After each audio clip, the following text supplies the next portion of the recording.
Alex Wong, Getty Images. Washington, D.C., April 17. Governor Jerry Brown, DCA, speaks during an event at the National Press Club. April 17, 2018 in Washington, D.C. Gov.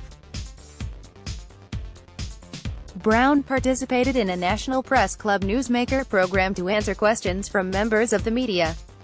Photo by Alex Wong, Getty Images by George Skelton. Los Angeles Times. California election officials are guarding their voting machines and registration lists against Russian hackers, although no one has spotted any.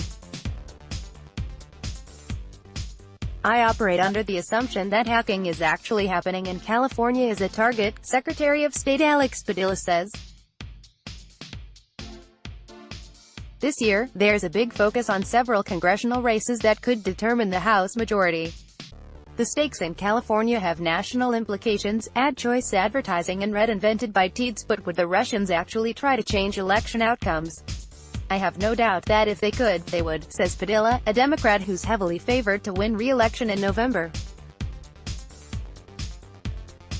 Hacking into California's voting system and altering votes, however, is considered by most experts to be practically impossible.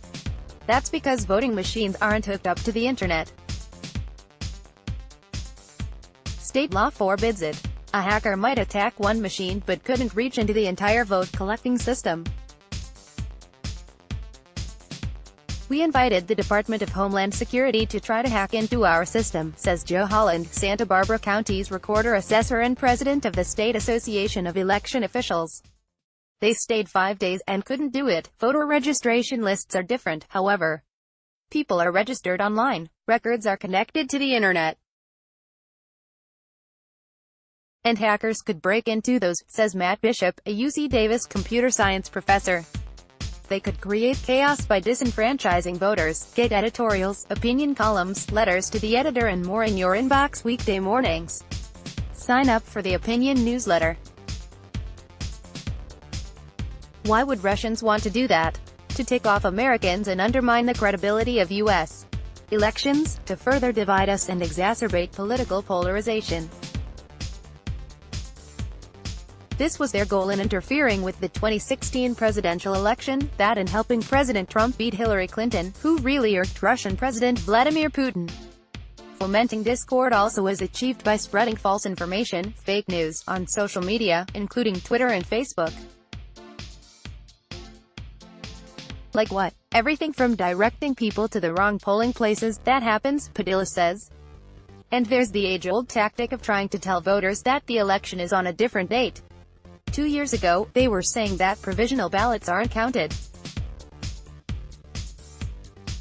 That's absolutely not true. Yes, there were lies flowing through the internet that thousands of boxes of provisional ballots were stacked in warehouses, never to be opened. Some people actually believed it. A provisional ballot is cast when someone shows up at a voting place and isn't listed on the precinct's registration list. Voter might have gone to the wrong location.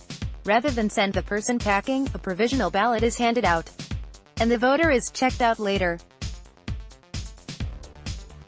Well over 90% of provisional ballots check out and are counted, Padilla says. Los Angeles County voter registrar Dean Logan says, there's also an ongoing myth that we don't count mail ballots unless it's a close contest. We always count all ballots. No election official I talked with knew of any Russian hacking in California, but they're on alert with 24/7 monitoring, they say. National security officials revealed last year that Russian hackers tried to break into 21 states' election systems in 2016. California apparently wasn't one, despite an initial report by the Department of Homeland Security. The agency later corrected itself and said Russian hackers had actually scanned the State Department of Technology's network, not the Secretary of State's. Our notification from Homeland Security was not only a year late, Padilla complained at the time, it also turned out to be bad information. Late was comment for the Obama administration in defending against cyberattacks in 2016. While the Americans dithered, the Russians feasted, New York Times national security correspondent David E. Sanger wrote in his new book, The Perfect Weapon, War, Sabotage, and Fear in the Cyber Age. He was referring to Russians cracking the Democratic National Committee's computer system, and he was critical of both the DNC and the FBI. Writing about the Russians' social media campaign of misinformation and troublemaking, Sanger observed, "To this day, no one can prove whether it actually affected the election's outcome. In fact, the dispute over its effects widened the political divide, as the Russians intended." In Sacramento's Gov.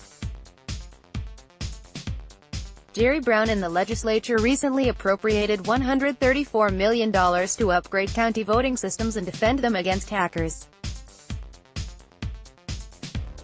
Padilla criticized the Republican-controlled Congress for rejecting a $250 million appropriation that would have helped states protect their voting systems. Intelligence officials have been crystal clear, "Our democracy is, and will continue to be, under attack by Russia and others," he said in a statement. Padilla noted that Congress simultaneously approved a $717 billion defense spending bill. "Bolstering our election infrastructure is a matter of national security," he asserted. Republicans claimed the money for cyberattack defense wasn't needed. "I know what we need for safe and secure elections, and that's voter ID," said Rep. Jim Jordan, R. Ohio, a leader of the conservative House Freedom Caucus. Yes, the old illegal voting myth, the cry that undocumented immigrants are stuffing the ballot box." After Trump got fewer popular votes than Clinton, but won the presidency in the Electoral College, he claimed that millions of people voted illegally. He created a commission to prove his fantasy, but had to shut it down when no evidence was found. Voter fraud gets talked about in partisan circles and in the heat of campaigns, Logan says, but it's just not borne out to be factual. What's factual are Russian cyberattacks. California isn't dithering. George Skelton is a Los Angeles Times columnist. Copyright 2018, Chicago Tribune. Distributed by Tribune Content Agency.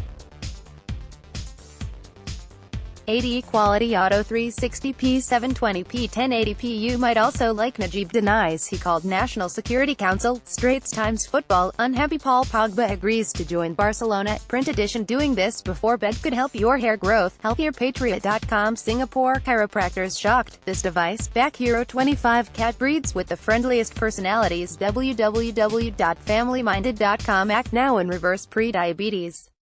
Health Promotion Board. California fires. Videos show how far biggest fires. MercuryNews.com. California fire map. New wildfires close roads. MercuryNews.com. Miss Manners. They say vile things when I sit in front. MercuryNews.com. Bill Cosby's daughter dies a month before his new trial starts before pushing boy off water slide. He bit a lifeguard. Police say 15 arrested after raids on massage establishments and entertainment. Straits Times chiropractors baffled. Simple stretch relieves years of back pain. HealthHackTips.com. The unusual link between eggs and diabetes. HealthierPatriot.com. Ask Amy. I can't believe my own mom pulled this scam on us. Prince Harry never thought Camilla was a wicked stepmother, and says people should feel sorry for her. Angry Muslim father writes open letter to Malaysia DPM Wan Aziza. Straits Times. Which city tops this year's high quality of life list? Work, money, currency, trading basics. What you need to know. IG Singapore. Kim Kardashian's sisters told her she looked so skinny and anorexic. Her response is getting backlash. Mariah Carey exposed herself to me, ex-security guard claims.